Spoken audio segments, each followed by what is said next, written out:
عاقبة للمتقين والصلاة والسلام على أشرف الأنبياء والمرسلين سيدنا محمد وعلى آله وصحبه أجمعين أما بعد فأعوذ بالله من الشيطان الرجيم بسم الله الرحمن الرحيم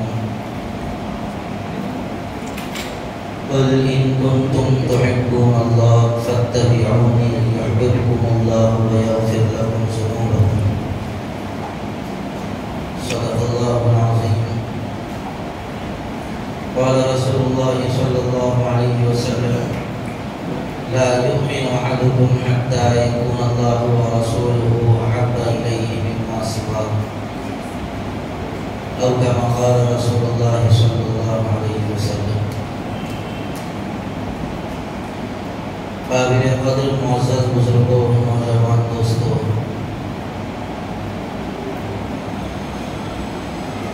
یہ چیز ہماری فطرت میں ہے کہ جیسا ماحول پیش کیا جاتا ہے اس ماحول کے حوالے ہو جاتے ہیں، اور خاص موقعوں پر جن لوگوں کو یاد کیا جاتا ہے ان کی محبت عموماً ان ایام میں یا ان موقعوں پر زیادہ ہو جاتی ہے. جیسے ربیع الاول ہے، اس موقع پر حضور اکرم صلی اللہ علیہ وسلم کی عظمت اور محبت عام دنوں کے مقابلے میں ذرا زیادہ بڑھ جاتی ہے.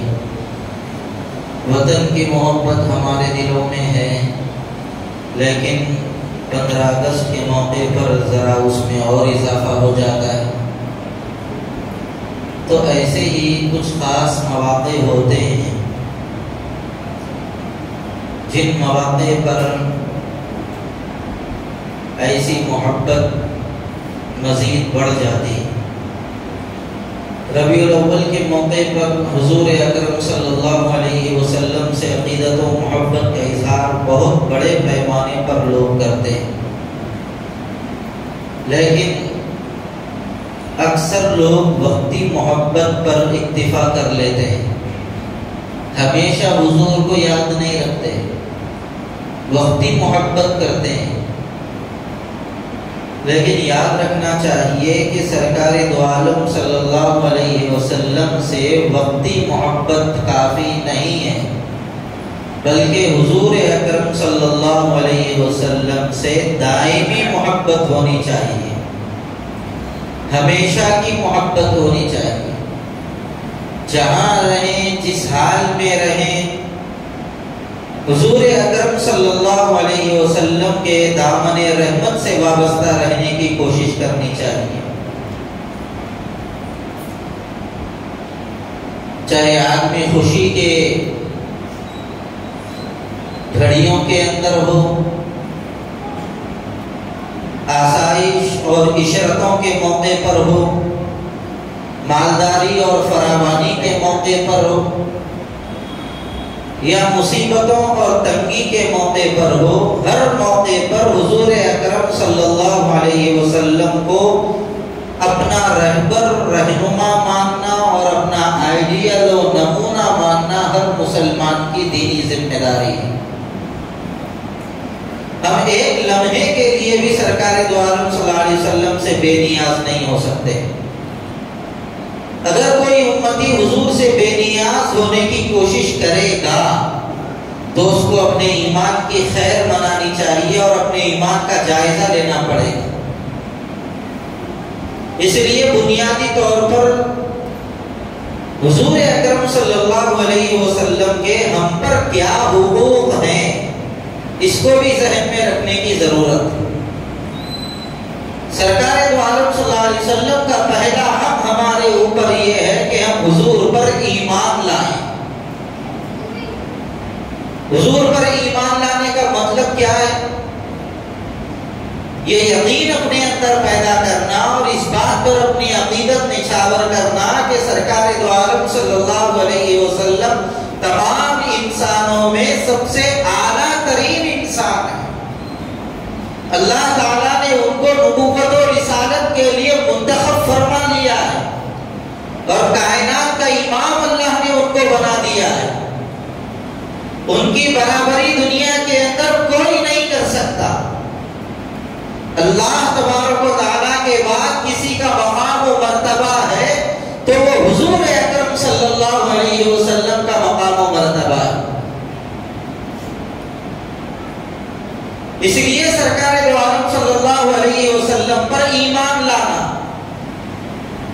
ان کی نبوت کو ماننا، حضور پر ایمان لانے کا ایک مطلب یہ بھی ہے کہ سرکار کو بھی نبی ماننے اور سرکار سے پہلے جتنے انبیاء دنیا میں آئے، جن کو ہم جانتے ہوں یا جن کو ہم نہیں جانتے، تمام انبیاء پر ایمان لانا ضروری ہے۔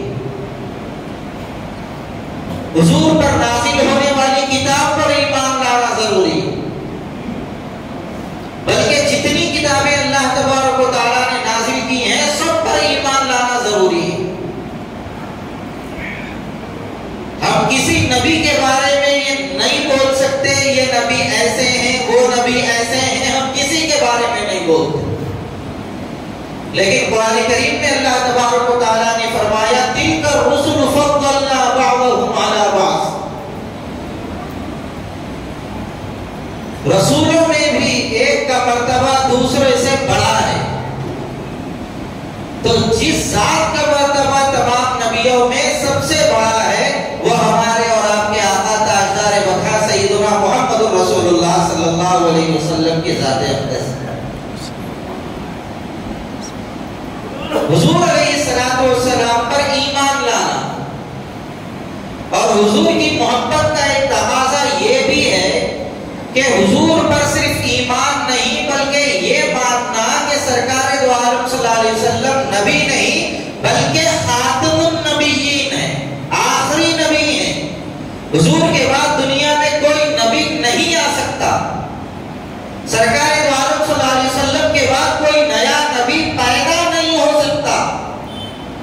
جو بھی حضور علیہ السلام کے بعد پیدا ہو اور وہ نبوت کا دعویٰ کرے، صاف کہہ دینا چاہیے جھوٹا ہے، انہیں بھی جھوٹا، اس کا دعویٰ بھی جھوٹا۔ حضور علیہ السلام کے بعد قیامت کے قریب صرف ایک نبی آئیں گے، وہ بھی پیدا نہیں ہوں گے۔ حضرت مہدی آنے کے بعد حضرت عیسیٰ علیہ السلام دمشق کے مینارے سے اتریں گے، اللہ تعالیٰ ان کو نزول فرمائے گا، وہ پیدا نہیں ہوں گے، وہ پیدا ہو چکے، اللہ تعالیٰ نے ان کو آسمانوں کی طرف بلا لیا ہے، اٹھا لیا ہے، وہ قیامت کے قریب دوبارہ زمین پر نزول فرمائیں گے۔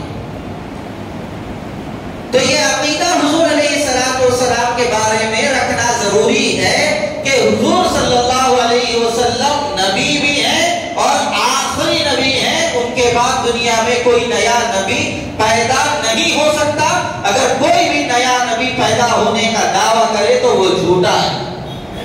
بلکہ امام اعظم ابو حنیفہ رحمۃ اللہ علیہ نے تو یہاں تک فرمایا اگر کوئی حضور علیہ السلام کے بعد نبوت کا دعویٰ کرے اور کوئی مسلمان اس جھوٹے انسان سے دلیل پوچھ لے اور یہ کہے کہ تم نبی ہے نا، تو ٹھیک ہے، نبی ہونے کی دلیل کیا ہے؟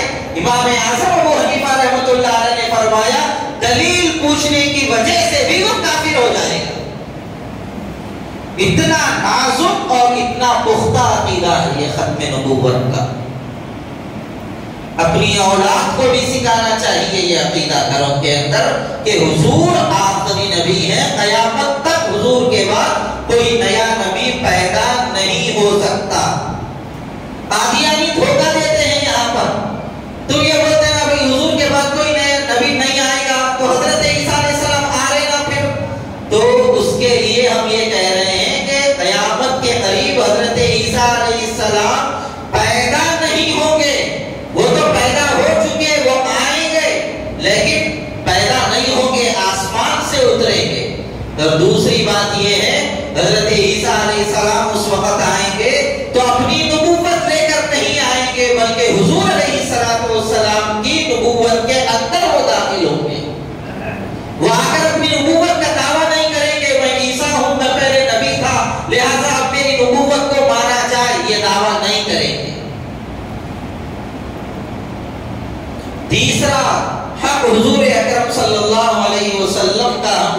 پر یہ ہے کہ حضور اکرم صلی اللہ علیہ وسلم سے ٹوٹ کر محبت کی جائے، سرکار دو عالم صلی اللہ علیہ وسلم کی محبت میں ذرہ برابر بھی کمی نہ کی جائے، اور حضور علیہ الصلوۃ والسلام سے ایسی محبت کی جائے جیسے ان سے محبت کرنے کا حق ہے،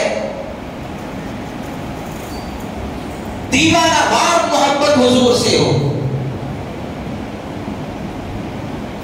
اتنی محبت حضور سے ہو کہ وہ محبت کا اثر ظاہر میں ظاہر ہو جائے، چہروں سے حضور کی محبت کا اظہار ہو، بدن سے حضور کی محبت کا اظہار ہو، لباس سے حضور کی محبت کا اظہار ہو، کردار سے حضور کی محبت کا اظہار ہو۔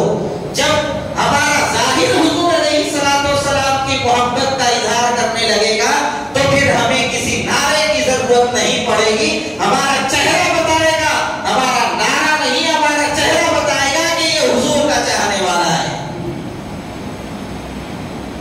چہروں سے سرکار کی سنت کو مٹا کر نعرے لگانے سے بھی لوگ یہی کہیں گے یہ ڈوہرا ہے، اس کے اندر سچی محبت نہیں، اسی لیے تو زبان سے دعوے کر کر کے دکھا رہا ہے کہ مجھے محبت رسول میرے اندر ہے، مجھے بھی عاشق رسول مان لو۔ یہ ان لوگوں کا کام ہے جن کے ظاہر سے حضور کی محبت کا اظہار نہیں ہوتا۔ وہ لوگ چیخ چیخ کر کہتے ہیں کہ دیکھو ہم بھی محبت رسول کے دعوے دار ہیں، ہمارے اندر بھی محبت رسول ہے۔ یہ ان لوگوں کو کرنا پڑے گا جن کے ظاہر سے سرکار دو عالم صلی اللہ علیہ وسلم کی عقیدت کا اظہار نہ ہو رہا۔ حضور پر مر مٹنا چاہیے، ایسی محبت حضور سے ہونی چاہیے کہ جب بھی کوئی حضور کا نام لے لے تو دل کے اندر ٹھنڈک پڑ جائے، ایک خوشی ہو دل میں، ایک احساس جاگ جائے حضور اکرم صلی اللہ علیہ وسلم کے تعلق سے کہ اس نے میرے سامنے میرے نبی کا نام لے لیا ہے، ایک خوشی ہونی چاہیے اندرون سے۔ مولانا روم رحمت اللہ علیہ نے لکھا ہے کہ مجنوں کو دیکھا، وہ صحراؤں میں ریت کے اوپر لیلا لیلا لکھتا تھا اور اس کو چومتا تھا اور اس سے محبت کا اظہار کرتا تھا۔ تو اس سے پوچھا گیا یہ تو ریت ہے، ریت کے اوپر تو لیلا لکھ رہا ہے، ریت کے اوپر لیلا لکھنے سے کیا فائدہ؟ تو اس نے کہا مجھے لیلا سے محبت ہے، لہذا اس کے نام سے بھی مجھے محبت ہے، اس کا نام لینے سے، اس کا نام لکھنے سے میرے دل کو ایک طرح کا سرور ملتا ہے، ایک طرح کی خوشی میسر آتی ہے، لہذا بار بار میں اس کا نام لکھتا ہوں۔ یہاں سے مولانا روم رحمت اللہ علیہ نے نتیجہ نکالا اور یہ کہا آدمی کو جس سے محبت ہوتی ہے اس کو اس کے نام سے بھی محبت ہو جاتی ہے۔ تو ہمارے اندر بھی اگر حضور کی محبت ہے تو ہمیں بھی سرکار دو عالم صلی اللہ علیہ وسلم کا جب بھی نام لیا جائے ہماری محبت میں اضافہ ہو جانا چاہیے، اور محبت میں اضافے کی ایک دلیل لبوں پر درود شریف جاری ہو جانا چاہیے۔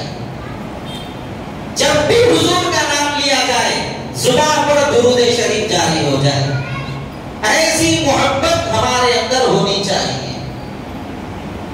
حضرت علی رضی اللہ تعالیٰ عنہ نے ایک مرتبہ حضور اکرم صلی اللہ علیہ وسلم کو دیکھا، سواری پر سوار ہو گئے ہیں اور دعا پڑھ لیے ہیں سواری پر سوار ہونے کی۔ اس کے بعد حضور اکرم صلی اللہ علیہ وسلم نے مسکرایا۔ حضرت علی رضی اللہ تعالیٰ عنہ کو ایک مرتبہ صحابہ نے دیکھا کہ سواری پر سوار ہونے کے بعد دعا پڑھنے کے بعد مسکرانے لگے، تو صحابہ نے پوچھا کہ اس وقت نہ مسکرانے کی کوئی ایسی بات پیش آئی جس کی وجہ سے آپ مسکرا رہے ہیں، نہ ایسا کوئی منظر ہے جس کو دیکھ کر آپ مسکرا رہے ہیں، خامخواہ یوں ہی کیوں مسکرا رہے ہیں؟ تو حضرت علی رضی اللہ تعالیٰ عنہ نے فرمایا میں نے ایک مرتبہ حضور اکرم صلی اللہ علیہ وسلم کو دیکھا ہے کہ سرکار دو عالم صلی اللہ علیہ وسلم نے سواری پر سوار ہونے کے بعد دعا پڑھی اور مسکرا دیا، تو میں اتباع سنت کی خاطر حضور کے اس مسکرانے کی نقل کرنے کی خاطر میں نے بھی مسکرا دیا۔ اتنی کامل درجے کی محبت حضور اکرم صلی اللہ علیہ وسلم سے۔ حضرت عبد الرحمن ابن ابی بکر رضی اللہ تعالیٰ عنہ حضرت ابو بکر رضی اللہ تعالیٰ عنہ کے بیٹے ہیں. غزوہ بدر میں دونوں کا آمنا سامنا ہوا. جب بعد میں حضرت عبد الرحمن ابن ابی بکر مسلمان ہوئے تو انہوں نے اپنے والد حضرت ابو بکر سے یہ کہا غزوہ بدر میں ابا جان آپ میری تلوار کے نیچے آ گئے تھے. میں نے آپ کو یہ کہہ کر چھوڑ دیا کہ آپ میرے والد ہیں. اگر آپ میرے والد نہ ہوتے تو میں آپ کی گردن اڑا دیتا. تو فوراً پلٹا کر حضرت ابو بکر رضی اللہ تعالیٰ عنہ نے فرمایا بیٹے تم نے تو باپ کہہ کر چھوڑ دیا. اگر اسی غزوے میں تم میری تلوار کے نیچے آتے تو میں بیٹا کہہ کر تم کو نہیں چھوڑتا بلکہ سرکار کا حقدار سمجھ کر تیری گردن اڑا دیتا. یہ محبت اور یہ محبت کا انداز ہمارے اندر بھی آنا چاہیے کہ سرکار دو عالم صلی اللہ علیہ وسلم کے اوپر ہر چیز کو نچھاور کر دیا جائے. کائنات کی کوئی چیز ہمیں حضور سے زیادہ محبوب نہ ہو. حضرت ام حبیبہ رضی اللہ تعالیٰ عنہ ابو سفیان کی بیٹی تھی. ابو سفیان ابھی اسلام میں داخل نہیں ہوئے تھے. اپنی بیٹی کے پاس آئے. انہوں نے جب بیٹھنے کا ارادہ کیا تو حضرت ام حبیبہ رضی اللہ تعالیٰ عنہا نے بستر سمیٹ لیا. تو انہوں نے کہا میری بیٹی کیا میں اس بستر پر بیٹھنے کے لائق نہیں؟ تو باپ کو جواب دے رہی ہے ہاں ابا جان آپ اس بستر پر بیٹھنے کے لائق اس لیے نہیں ہیں کہ آپ کے اندر ابھی بھی کفر کی گندگی ہے اور یہ بستر محمد رسول اللہ کا بستر ہے. ایسے پاکیزہ بستر پر میں کسی کافر کو بیٹھتے دیکھنا گوارا نہیں کر سکتی. یہ محبت ہے. حضرت عبداللہ ابن عمرو بن العاص رضی اللہ تعالیٰ عنہ نے ایک مرتبہ ایک چادر اوڑھی تھی جس کے اوپر کسم کا رنگ نظر آ رہا تھا. کسم ایک خوشبودار گھاس ہوتی تھی. حضرت عبداللہ ابن عمرو بن العاص نے وہ چادر پہنی تو حضور نے ناگواری کا اظہار کیا مرد ہو کر ایسی خوشبودار گھاس لگا کر آتے ہو. فوراً چادر نکال دی. گھر گئے اور وہ چادر کو دیکھا تنور چل رہا تھا. نکالا وہ چادر کو تنور کے اندر ڈال دیا اور جلا دیا. چولہے میں ڈال کے جلا دیا. دوسرے دن حضور نے پوچھا تمہاری وہ چادر کہاں ہے؟ کہا اللہ کے رسول میں نے اس کو جلا دیا ہے. فرمایا کیوں جلایا؟ کہا جس چادر کو دیکھ کر آپ نے ناگواری کا اظہار کیا ہو میں نہیں چاہتا میرے بعد وہ چادر کوئی اور استعمال کرے یا کسی کے پاس وہ چادر رہے. جس کو آپ ناراضگی کے ساتھ دیکھ لیا ہے اس کا جل جانا ہی بہتر ہے اس کا رہنا بہتر نہیں. لے جا کر جلا دیا. ایک صحابی رسول کے بارے میں آتا ہے بادشاہ کے دستر پر بیٹھ کر کھانا کھا رہے تھے. تھوڑا سا کھانا نیچے گر گیا تو انہوں نے دستر سے اٹھا کر کھانا شروع کیا. تو بازو بیٹھنے والے نے دھکا دیا ہاتھ سے اور کہا بادشاہ کے دسترخوان پر بیٹھ کر نیچے گرا ہوا کھانا اٹھا کر کھا رہے ہو. یہ بادشاہ کے دستر پر اچھی چیز نہیں سمجھی جاتی اس کو برا سمجھا جاتا ہے. تو فوراً انہوں نے کہا اترک سنت حبیبی لہؤلاء الحمقاء میں ان احمقوں کی وجہ سے میرے حبیب کی سنت کو چھوڑ دوں. میں دستر پر کھانا چھوڑ سکتا ہوں لیکن میرے حبیب کی سنت کو نہیں چھوڑ سکتا. حضور کی محبت کا تقاضا یہ ہے کہ سرکار کی سنتوں سے بھی محبت ہو. ایک حبشی صحابی تھے. ان کے بال انتہائی سخت اور گھمریالو تھے. حضور علیہ السلام بیچ کی مانگ نکالا کرتے تھے اپنے زلفوں میں.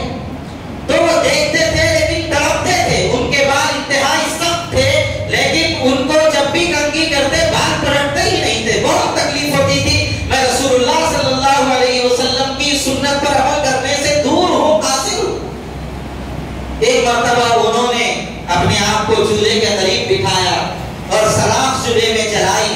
جب سراخ لال ہو گئی تو نکالا اور نکال کر اپنے سر کے بیچ میں اس راکھ کو گھما دیا جس کی وجہ سے یہ بیچ کا حصہ جل گیا زخم آ گیا. تھوڑے دنوں کے بعد جب زخم سوکھا تو انہوں نے کہا الحمدللہ اب میں بھی بیچ کی مانگ نکالنے کے مطابق عمل کرنے والا بن گیا. کی سنت پر عمل کرنے کا موقع مل گیا. جو چیز صحابہ میں تھی نہیں وہ کوشش کر کر کے اس سنت پر عمل کرنے کی کوشش کیا کرتے تھے. لیکن ہم لوگوں کا حال یہ ہے جن سنتوں پر آسانی سے عمل ہم کر سکتے ہیں جانتے بوجھتے ان سنتوں کو چھوڑنے ہم اپنی شان تصور کرتے ہیں.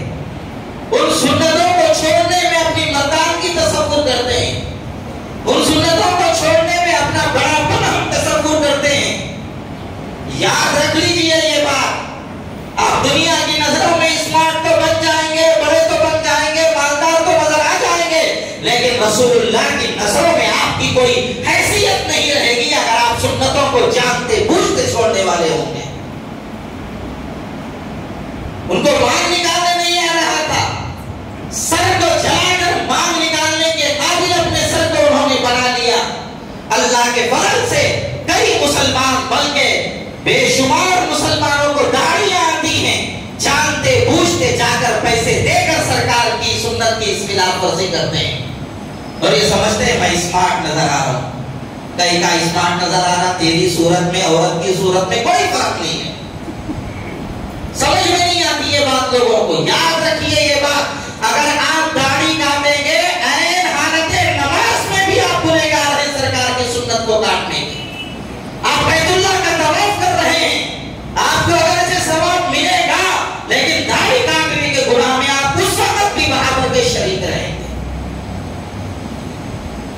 ٹخنوں کے نیچے پائجامہ رکھنا یہ عورتوں کی عادت ہے, عورتوں کی فطرت ہے. حضور نے بتایا ہے اور فرمایا جو حصہ ٹخنوں کے نیچے نکا, جو حصہ کپڑے سے ڈھک جائے گا وہ حصہ جہنم میں جائے گا. حضور نے فرمایا. لیکن آج 90% مسلمان اپنے پائجامے اور لنگی کو ٹخنوں کے نیچے جانتے بوجھتے رکھتے ہیں. سنتوں کے خلاف ورزی ہم لوگوں نے اپنا مشغلہ بنا رکھا ہے. یاد رکھ لیجئے اگر ہم سنتوں کے خلاف ورزی کریں گے حضور کی نظر میں ہماری کوئی حیثیت نہیں رہے گی. اور یہ میلاد کے موقع پر بہت سارے لوگ بہت سارے تماشے کرتے ہیں. یاد رکھیے یہ بات, حضور اکرم صلی اللہ علیہ وسلم کا ایک حق اور ان کی محبت کا تقاضا یہ بھی ہے کہ حضور کا نام عظمت سے لیا جائے, عزت سے لیا جائے, پوری توجہ سے لیا جائے.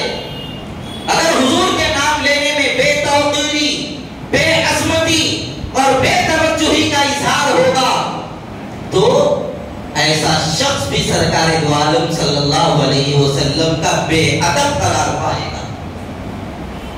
سرکار کا نام لینے میں بھی ادب ضروری ہے. بغیر ادب کے اور بغیر عقیدت کے حضور کا نام لینا ایک مسلمان کے ایمان کو یہ چیز گوارا نہیں. صحابہ کرام سرکار دو عالم صلی اللہ علیہ وسلم کے سامنے بیٹھے ہوئے تھے. اچانک آپس میں باتیں کرتے کرتے ان کی آواز ذرا بلند ہو گئی. فوراً آیت شریفہ نازل ہوئی, یا ایھا الذین آمنوا لا ترفعوا اصواتکم فوق صوت النبی. اے ایمان والو, نبی کی آواز کے آگے اپنی آواز کو اونچی مت کرو. اور جس طرح آپس میں ایک دوسرے سے باتیں کرتے ہو حضور کے سامنے ایسی بات مت کرو ورنہ تمہارے اعمال تو ضائع ہو جائیں گے, تم کو پتہ بھی نہیں چلے گا, برباد ہو جائیں گے تمہارے اعمال. تو نام مبارک بھی عظمت سے لینا شرط ہے, محبت سے لینا شرط ہے, ادب سے لینا شرط ہے. اب ربیع الاول, 12 ربیع الاول کے موقع پر آپ دیکھو سب گونگوں میں نعتیں لگا دیے چھوڑ دیے. کوئی گٹکا کھا رہا ہے, کوئی بیٹھ کے گالیاں دے رہا ہے, کوئی اپنے کاموں میں مصروف ہے. کیا سرکار کا نام اتنا سستا ہے؟ ہمارے رسول کا نام اتنا سستا ہے؟ اتنا بے حیثیت نام ہے ہمارے نبی کا کہ ہم لگا دیں اور چھوڑ دیں؟ کیا تماشا بنا رکھا ہے لوگوں نے سرکار کے نام کو, اور اس کو حضور کی محبت سمجھتے ہیں. سرکار کے نام کا مذاق اڑا رہے ہیں یہ لوگ اور اس کو حضور کی محبت سمجھ رہے ہیں. بھائیوں, حضور کی محبت اور حضور کا نام لینے کے اندر تو اتنی توجہ شرط ہے. علماء نے لکھا ہے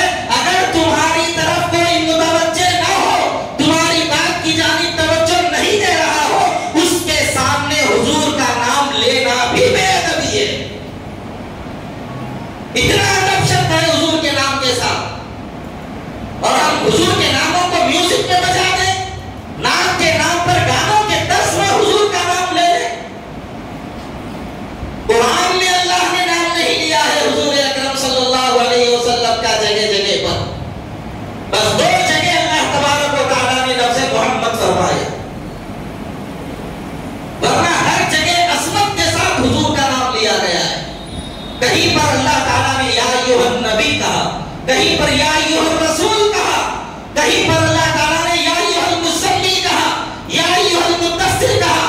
نام لے کر بھی اللہ نے جگہ جگہ پر حضور کو نہیں پکارا ہے، اور ہم لوگ ہیں حضور کا نام لے کر تماشا کر رہے ہیں. اور افسوس تو ہمیں اس وقت ہوا جب عیسائیوں کے طرز پر 12 ربیع الاول کے دن بعض لوگ سرکار کا کیک کاٹ رہے ہیں. کھاؤ، کیا کھاتے ہیں کھاؤ، ہمیں کسی کے کھانے سے ہمارے پیٹ میں دکھتا نہیں، اور ہم اتنے فقیر بھی نہیں ہیں وہ لوگ کھا رہے ہوئے کہ ہمارے کو جلن ہو رہی ہے. الحمدللہ اللہ کے فضل سے اچھے ہیں. لیکن تکلیف اس وقت ہوئی جب ایسے ناموں کو بےہودوں کو دیکھا گیا کہ کیک بنایا، اوپر لکھا عید میلاد النبی مبارک، اور اس بےہودے نے اتنی بڑی چاقو لے کر نبی کی جگہ پہ کاٹ دیا. نبی، لفظ نبی جہاں پر لکھا ہوا تھا اسی جگہ پر چھری چلا دیا، اور ایک دوسرے کو کھلا ہے. شرم نہیں آتی ایسے لوگوں کو؟ حضور کا نام ایک امتی ہو کر کتنی بےہودہ چیز ہے یہ. کبھی آپ نے اندازہ کیا کہ آپ کا ایمان اس کو حوالہ کرے گا؟ اگر حضور کے نام کے اوپر کوئی چاقو چلا دے کیا آپ اس کو برداشت کریں گے؟ پھر ہم محبت کے نام پہ کیا حرکتیں کر رہی ہیں، کیا حرکتیں ہم لوگ کر رہی ہیں؟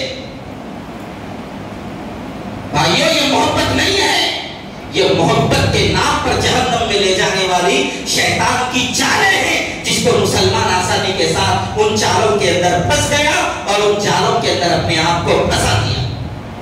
بچو ان چیزوں سے. میدان محشر ہوگا، سرکار دو عالم صلی اللہ علیہ وسلم چند امتیوں کو دیکھیں گے، اپنے قریب بلائیں گے، ان کی سفارش کرنا چاہیں گے. ابن ماجہ کی صحیح حدیث ہے، حضور اکرم صلی اللہ علیہ وسلم جب ان کی سفارش کرنے کے لیے تیار ہوں گے، کھڑے ہوں گے، اللہ تعالیٰ فرمائیں گے اے نبی کو آپ پہلے اپنی نظروں سے ہٹاؤ، آپ اپنے آپ سے دور کرو. حضور کہیں گے یہ تو میرے امتی ہیں.